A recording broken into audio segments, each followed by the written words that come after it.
Engaging with business and industry. It's a broad title, and it can be viewed as a catch-all. But here's what I know.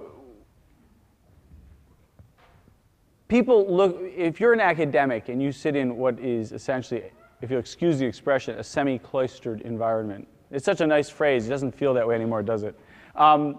If you're sitting in an environment and you're not in business, it may appear at first glance that business is very remote from you.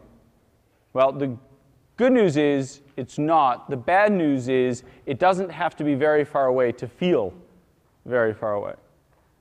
There's a lot of things that are not startups, that are not licensing, that are not specific things that require proof of concept that lead down a natural trail, that are not social enterprises, and they're not research per se. It's this question of how do you work in collaboration with the very large world of business? Well, let me tell you what it's like from the other side. So I've been in business many, many, many times over and over again. I start new businesses. And many of the businesses I've been involved in were innovation-type businesses. And we always, you have no idea the number of times we said, wouldn't it be nice if there was somebody who knew something about this who could teach us something about that? Now, the important word in that sentence was teach. I have never once heard somebody say, we need to know about this. I wonder if there's somebody who could consult with us about that. Teach is a lovely word. Consult is evil. Okay, that was an overstatement. Teach is a lovely word. Consult is what McKinsey does. Consult, if you're in business, when you hear the word consult, a sort of a shiver runs up your spine. Actually, it runs down, because then it hits your wallet and runs away with it. The word consult is a mixed feelings word. If somebody came to me and said, what do professors do? Sorry, I'm American, so we call everybody a professor. We're pretty liberal with the term. What do lecturers do? We'd say, well, first and foremost, they teach.